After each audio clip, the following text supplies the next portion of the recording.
Chris Hedges and Ralph Nader. Now, I don't know if you guys have seen this interview. I thought it was really good, but Chris Hedges had a discussion with Ralph Nader about the midterms and where do you go from here and how to make change in this country.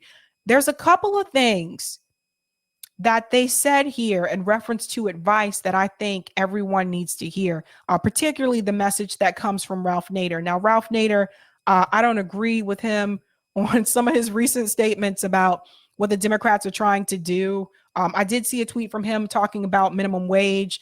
And I know the Democratic Party itself did not want to do the $15 minimum wage. That's why 7 Democrats in the Senate voted against it. So I haven't agreed with him on some of his recent statements, but I thought this was pretty solid here. And one of the things that they're going to talk about is how to organize and how to hold people accountable. And that's something that we've brought up multiple times on this show. So take a listen, hear what they had to say here. For the midterms. It wasn't the blowout of the Democratic Party that many expected. How do you interpret what happened? Well, coming off the list that you just described about the situation in this country and its impact on the world, my first reaction was there are 535 people in the Congress who could change it all. And they don't all have to be unanimous. It could just be a plurality or a majority of members. So what are we waiting for? Check off your entire list, Chris. And we got the votes. The corporations don't have the votes. They have money, but the members of Congress want the money to get the votes against their primary or general election opponents. So it just is very intriguing that people thrash around groaning, moaning, being sickened, injured, blocked, discriminated against, deprived, and they don't focus on the Khyber Pass, which is Congress. Whether we like it or not, that's the institution that has the greatest authority to take on these big corporations and take on the predators and to drive peace in the world instead of war and empire. And we're listening to all these recountings of the ills, ailments, and injustices and the brutish scenarios coming up in the future with climate disruption and reneging on any kind of compact with posterity. And we don't focus on Congress. So that's a good point there. That Ralph Nader brought up, and that's the fact that there are over 500 people in Congress that could make that change. And like he said, you don't have to have all of them. You just need a plurality, right? But we can't get that. And we can't get that because the politicians are owned. And even the politicians that ran grassroots campaigns, they still went into parties that are corporate. So this is why it always goes back to the money. And this is why I say, until you get money out of politics, this is going to be a continued issue, right? So they go on to say that there's something else that you could do, because we do the same cycle every time, right? Every 4 years or every 2 years, if you're voting in the midterms as well. This person didn't do well, let's vote in another one. This person didn't do well, let's vote in another one. Yeah, that person's my representative. I don't really know if they're doing anything or not, but they've been my representative for years, so I'm just going to vote for them again anyway. That's typical. The average American voter is doing that. The average American voter is not putting pressure on politicians, especially those in Congress, is not putting pressure on them. These recent, I don't want to call them outbursts, but these recent pressure events that we've seen at the town halls, where you've had people like Jose that have shown up there and they've started yelling out, because that's the only way you can get them to hear you nowadays. A lot of these politicians are not reachable, even to their constituents. Those kind of things happening to progressive members, that wasn't happening in 2019 and 2020. Those things weren't happening. We still thought, for the most part, they were on our side and they were going to fight. So those kind of things are changing, But there's something else they say here that I want you to pay attention to. The midterm election, they're running around the campaigns like they're ward bosses. You know, we're going to fix this pothole here, and we're going to make sure that there is a public service there. And instead of looking at the big picture of the concentration of power, they're doing this piecemeal retail assurances of the public, which of course drives the expectation of the people even lower. And when you drive the expectation lower as to what members of Congress running for election or challengers running to defeat them, when you control those expectations at such a low level, the members of Congress get away with their responsibility for the country under the Constitution. Here, this piece right here, when he talks about lowering the expectations, this is why it's really important, at least for me, when people say, well, no, they didn't really fight the way they were supposed to, or I know they didn't fight for this thing, they didn't fight for that thing, but hey, this is a win because at least they did something. Here's why I have a problem with that. When you tell people that and people start to accept it, then you lower the expectations. When you lower the expectations about what the politicians, we'll go with the progressives, about what they are supposed to do, when you lower the expectations and the voters understand, okay, I know they were supposed to do all these other things. I know they were supposed to fight for Medicare for all. I know they were supposed to, force the vote. I know they were supposed to vote as a block.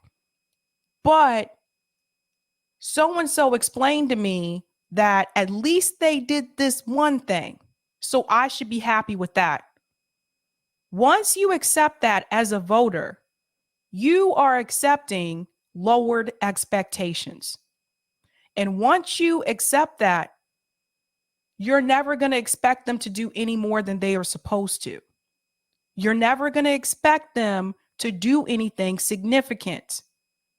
And hey, I've been guilty of it. I've done this most of my adult life. I did it with Obama.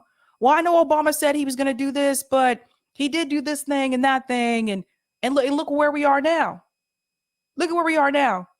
The reason why you had the Supreme Court overturn Roe v. Wade is because Barack Obama did not fulfill one of his top promises, which was to make sure that that was codified into law. That was supposed to be the first thing that he was going to do. He didn't do it. Then he came up with excuses, said, we don't have the votes. We don't have the votes because of Lieberman, but they could have stopped the filibuster. They could have ended that though, and they didn't do it. So when you keep accepting these lowered expectations, this leads to catastrophe down the road. The catastrophe may not be tomorrow. It may not be next year, but eventually shit hits the fan and we end up where we are now, where they've overturned Roe v. Wade. Those types of things. So you can't lower your expectations with politicians. You can't do it. And I say that as someone who used to do it, because we'll never get anywhere. And once you lower your expectations, they know they don't have to do anything. And you'll keep voting for them instead of holding them accountable. The people, they're the ones who get the taxing power in Congress, the spending power, the confirmation of judges and official power, the right not to go to war. Just there's no end to it. So I keep saying, if all of these efforts for justice around the country, small, large, national, local, do not focus on Congress and the state legislatures and the town councils, they're going to be spinning their wheels forever as this country is driven into the ground. Notice that he mentioned the state legislatures and the town councils.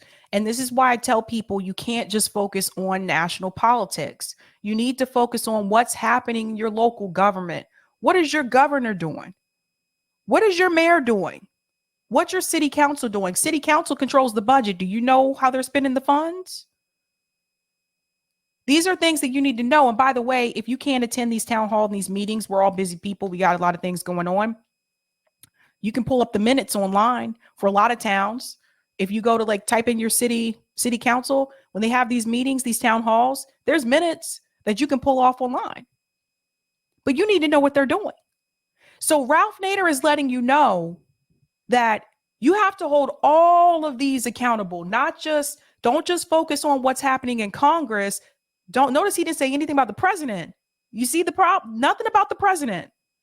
He's letting you know where you really need to focus.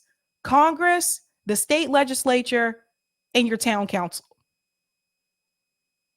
Let's go on. There's more said here. I want to talk about the impediments. So first of all, you have redistricting. So most races are not actually competitive. The Democratic Party redistrict the seat that Dennis Kucinich had to drive him out. And number two, if you aren't awash in money, and you saw this in your own campaign, you were drawing crowds. I think you filled Madison Square Garden. Everybody had to pay $5 to get in. So I don't know how many thousands of people, but you didn't have access to television, which would have given you an audience of millions. They black out anybody that they don't want the people to actually like vote for and support. Mainstream media will black them out or they'll smear them. We've seen this happen already with Bernie Sanders. We've seen it happen with other progressive candidates as well.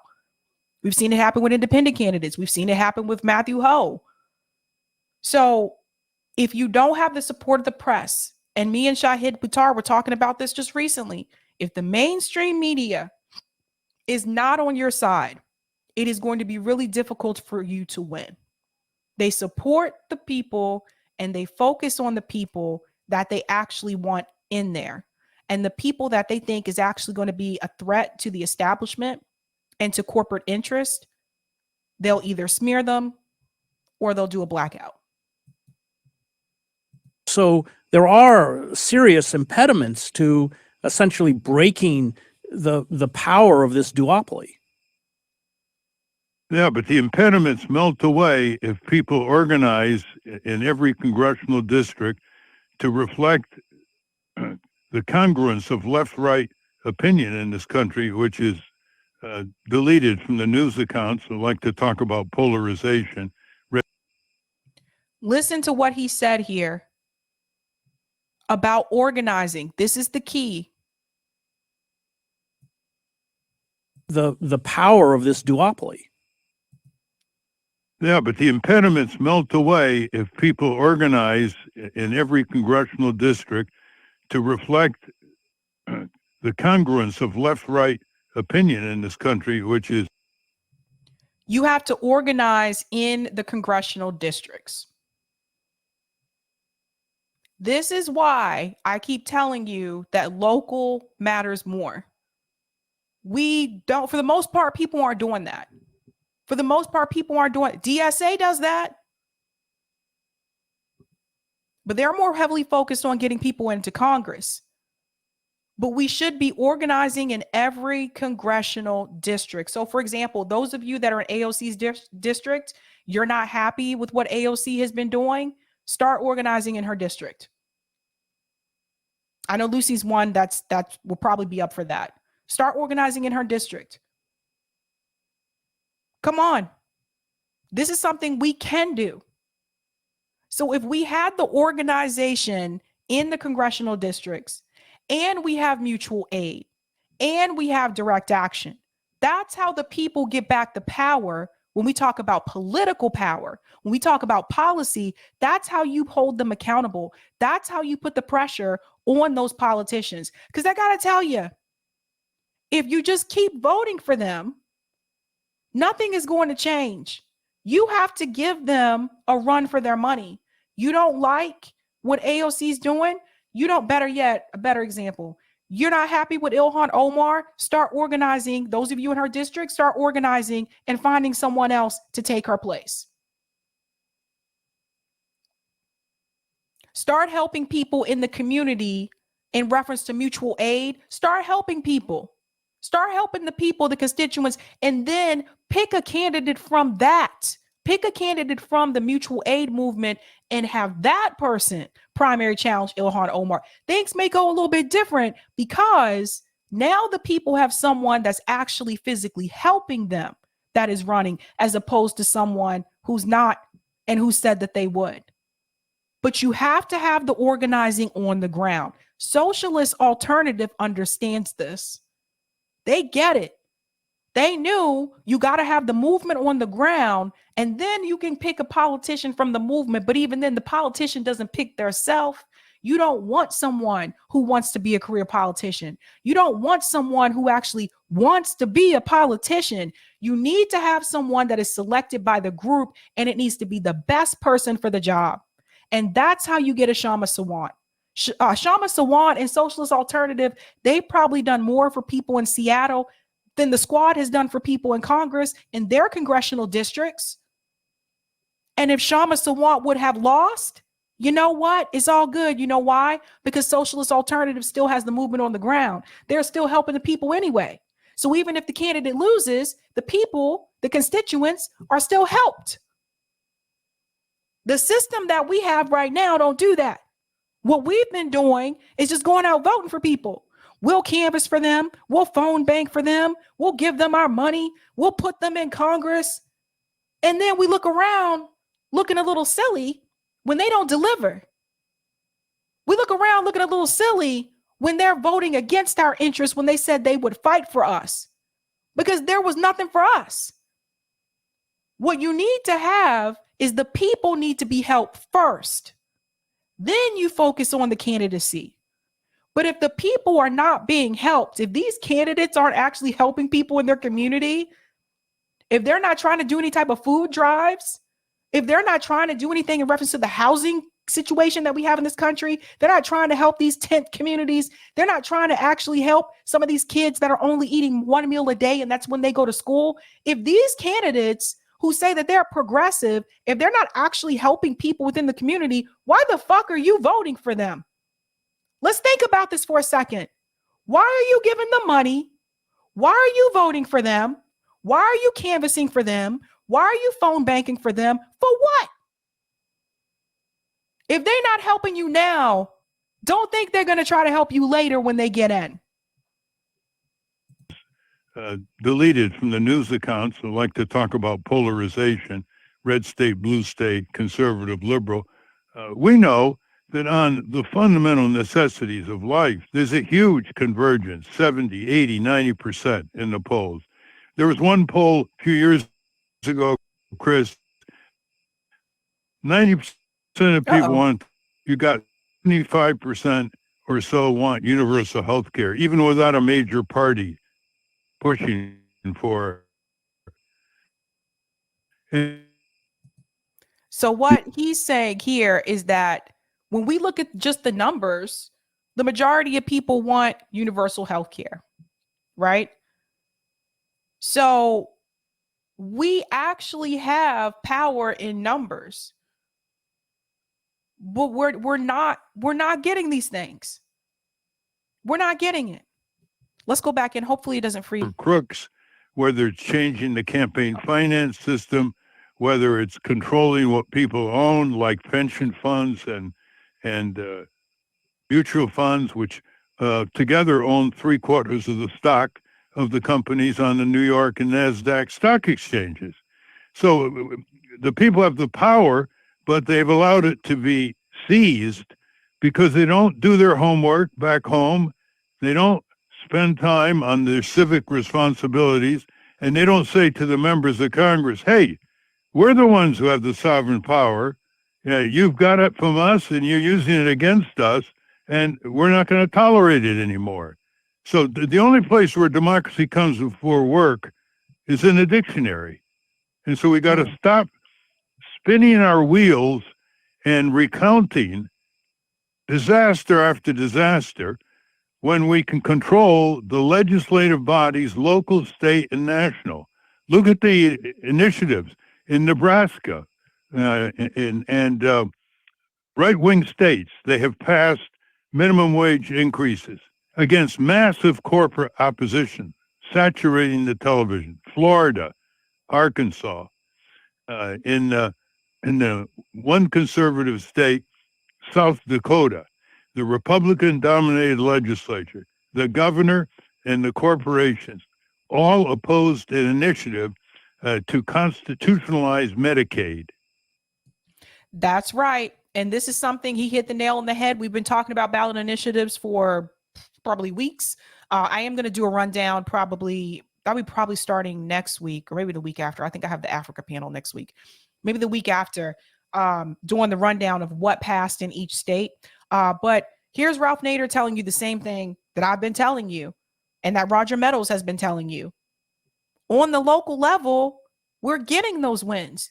Those of you who are watching, if you live in a ballot initiative state, and we're going to go through all of those again, come January, whatever you would like to see passed in your state, you need to start organizing in January. Come January of 2023, start organizing, start getting the signatures, and we can explain how to do all that as well to get those things passed. Look, these things didn't come out of nowhere.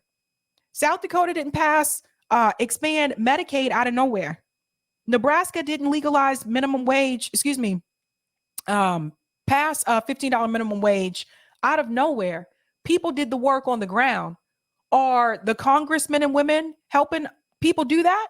No, they're in DC. A lot of these constituents don't even see their congressmen and women half the time. From what I've heard. Are they helping them? No, those are people like you and me with our feet on the ground getting those signatures.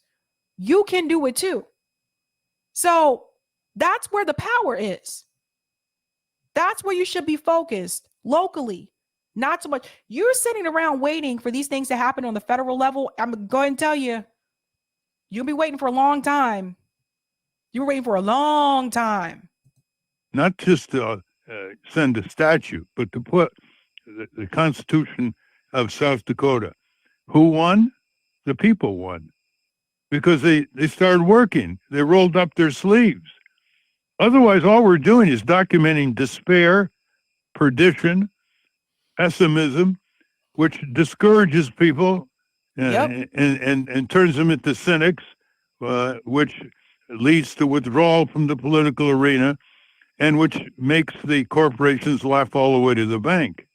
Yep. I want to talk about fear because you have the power, you guys.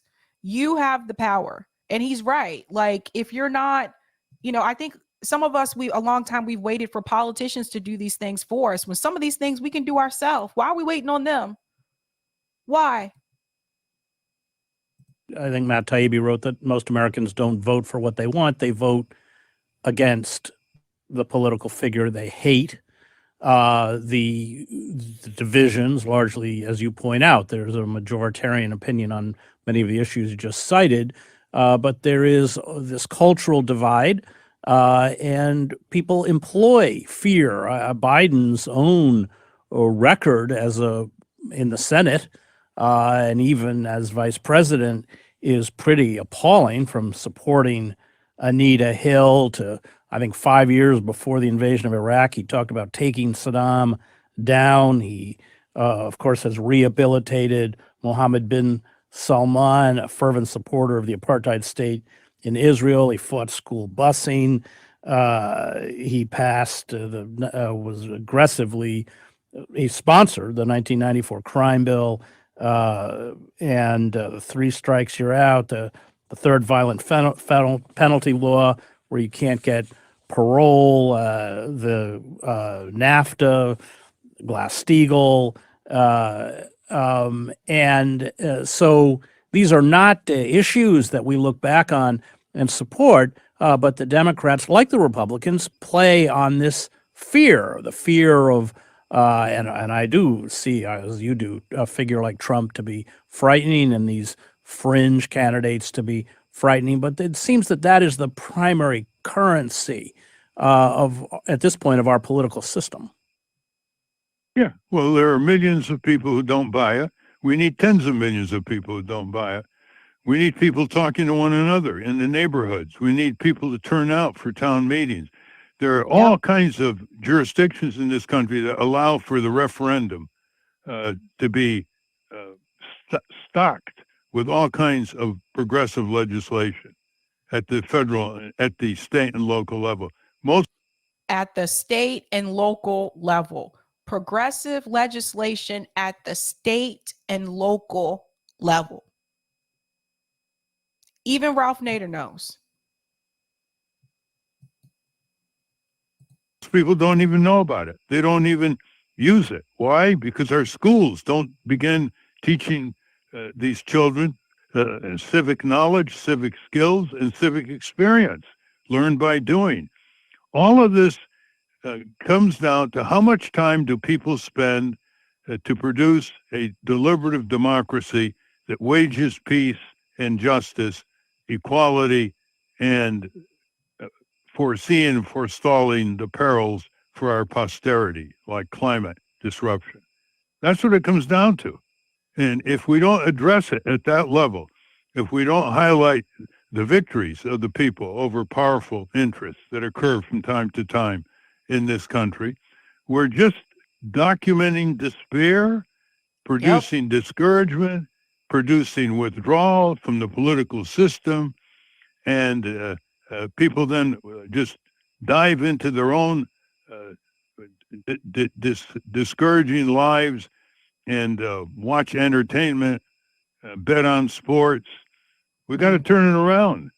And the nice thing about this approach is you only have to turn around a supermajority of 535 people.